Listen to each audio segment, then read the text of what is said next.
전에 어디 오셨어요? 그 영화는 최근에 관객 수가 좀 늘어나긴 했는데, 네. 그게 우리가 이제 이 영화에 우리 보조금 주는 거? 티켓? 예, 쿠폰.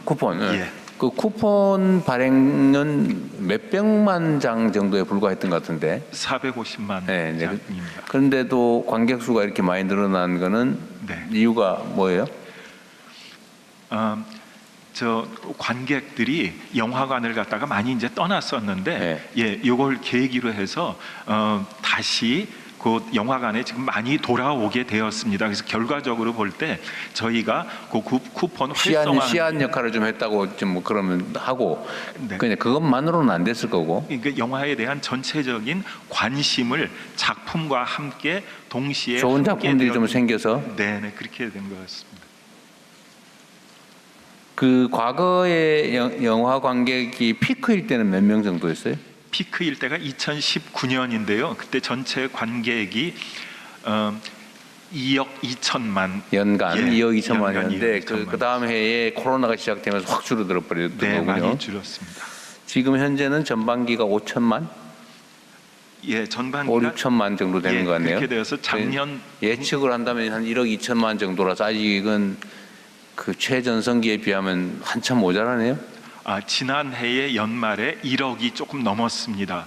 근데 이제 올해에는 이제 상반기 6월 말까지 기준으로 놓고 볼 때 지난해 상반기에 비해서 75% 한국 영화를 놓고 보면 75%가 늘었습니다. 근데 이제 외화까지 뭐 합쳐서 6천만 명인가 이쯤 되는 것 같은데 전반기. 네, 근데 저 비율로 늘어난 비율로 볼 때에 그렇게 그러니까 어쨌든 해도 2억은 안 될 거 아니에요. 저 2억은 올해도 2억은 조금 기대하기 힘들고 작년에 이제 1억. 그러니까 아니 진짜 너무 길게 얘기하지 말고 네. 한 1억 2, 3천 되는 것 같더라고 보니까 전반기 기준으로 하면. 네, 한 1억 3천 정도 네. 될 것 같습니다. 어쨌든 많이 아직도 여전히 현장 관객은 회복이 안 된 상태다. 그런데 전 세계적으로는 어떤가요? 전 세계적으로는 유럽은 코로나 이전까지 조금 이제 회복이 됐다고 그렇게 이제 통계가 나오고 있습니다. 근데 그러니까 최전성기 코로나 이전까지 다른 나라 회복을 했는데 우리는 아직 못 하고 있는 상태인 거죠. 예. 그 차이는 뭐예요? 왜 그런 거예요? 나름 분석을 해봤을 거 아닙니까? 예, 여러 가지 이제 요인이 있는 것 같은데요. 거기에 저희가 분석하기로는 그 중에 대표적인 것 중에 하나가 유럽이라든가 이제 일본이라든가 조금 독립 영화 내지는 소규모 영화들이 조금 탄탄하게 자국의 영화들이 뒷받침이 많이 되고 있는 나라는 회복이 비교적 빠른 걸로 보였습니다. 근데 이제 우리나라도 지금은 우리나라는 잔뿌리가 좀 부족하다. 예, 큰 작품 중심으로 이렇게 좀 되어 왔는데.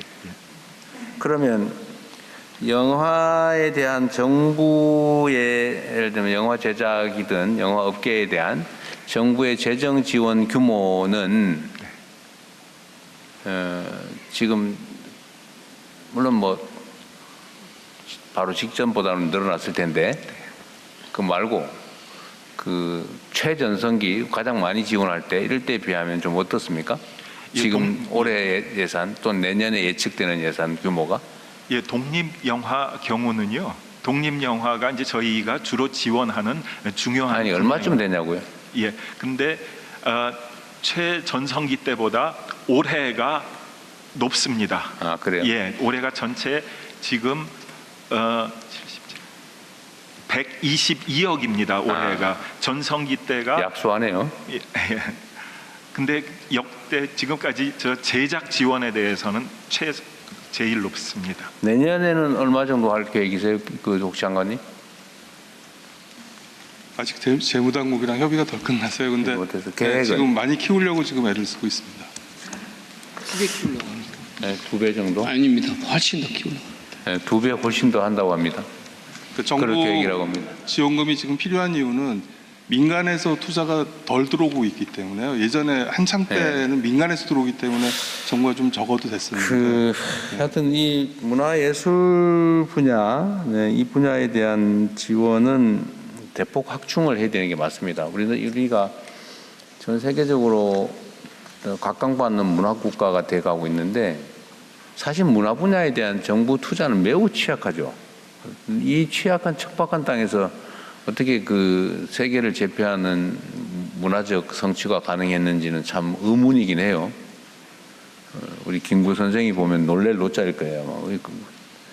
정부가 그렇게 많이 도와준 것도 없는데 어떻게 이래 됐을까? 그랬을 것 같은데 앞으로는 어쨌든 문화예술 분야에 대한 지원을 매우 많이 확충해야 될 것 같습니다. 그건 저번에 한번 우리 얘기했던 거고요.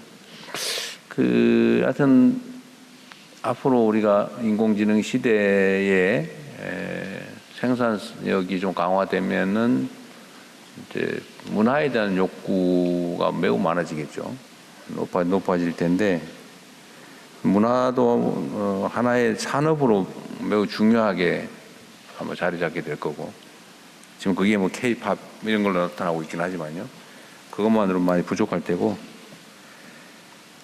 문화예술 분야에 대한 좀 이게 섬세한 지원이 필요할 것 같아요.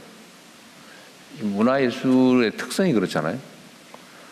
너무 다양하고 너무 독자적이고 하여튼 어딘가에 숨어 있는데 잘 모르는데 중요한.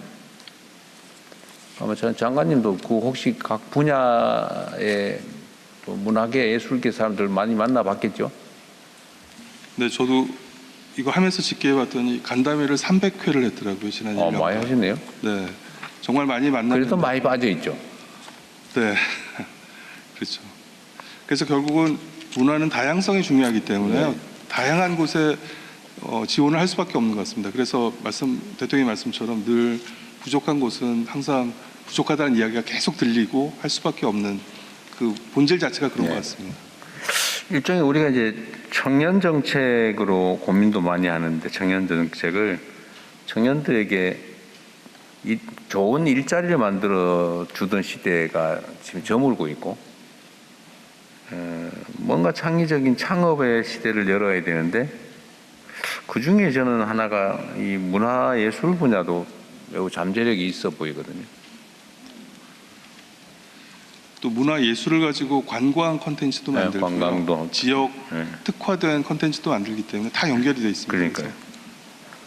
어쨌든 이게 손이 매우 많이 가는 영역의 일이라서 혼자 하시기는 어려울 거고 우리 차관님들이든 실국장, 과장 여러분들이 잘해 주셔야 됩니다.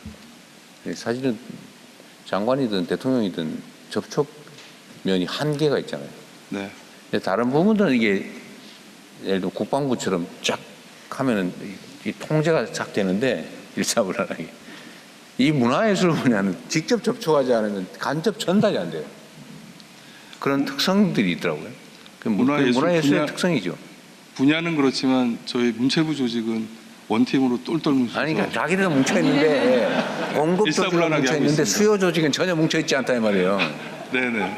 그래서 더 조직적으로 저희도 다합된 힘이 필요하고요. 체계적으로 잘 그래서 일을 처리하고 있습니다. 저는 한 가지 의견 드리고 싶은 게 좀 있습니다. 이 문화라고 하는 것이 중앙부처 중심의 움직임에서는 사실 찾기 어려운 것들이 굉장히 많고 지역에 내려가 보면 굉장히 아주 작은 기업들이 움직이고 있고 그게 지금 굿즈의 그 뮤지엄에 우리 중앙박물관에 온 1인 창업자, 그러니까 창작자들의 상품들이 엄청 인기를 끌고 있는 거잖아요.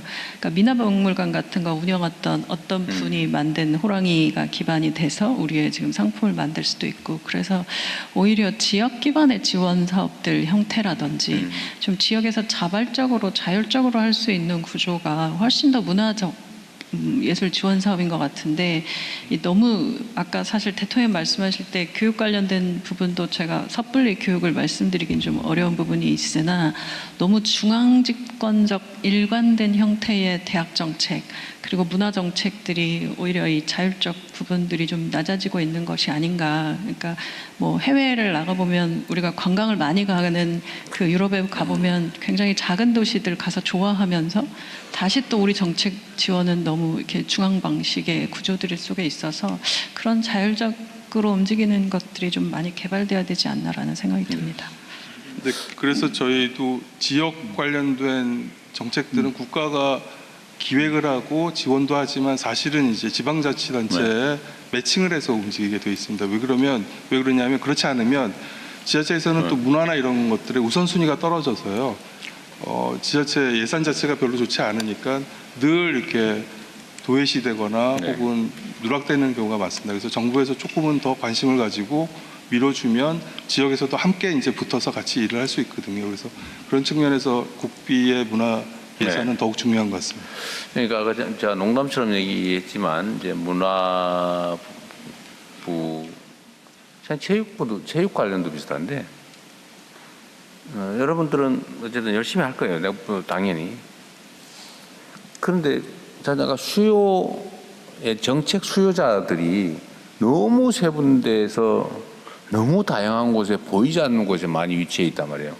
우리가 아무리 신경을 써도 왜 나한테 관심을 가져주지 않지? 이런 사람들이 문화예술 쪽에 많거든요. 너무 다양해서 그래요. 너무 다양하고 또 많고. 제가 문화예술계와 간담회 같은 거 한번 해볼래도 대체 누구를 만나야 될지 알 수가 없어요. 여기를 만나면 나는 왜 뺐어? 이러고. 들고 다 만나야 되는데 다 만나면 이게 1년 365일 해도 부족한 되게 어려운 영역입니다. 대통령 국가유산청에서 한 말씀 네. 올리겠습니다. 사실은 국가유산청에는 사적지라든가 네. 그다음에 전국에 대부분 다 펼쳐 있습니다. 방금 총리 말씀하신 대로 국가유산청에서는 전국을 지금 커버하고 있고 그리고 지역 활성화를 같이 준비하고 있기 때문에 여러 가지로 또 힘이 든 부분도 많이 있는데 열심히 하고 있습니다만은 초두에 대통령께서 문화재정 말씀하셨는데 거기에 국가유산청 예산도 포함되어 있어서 굉장히 기쁩니다.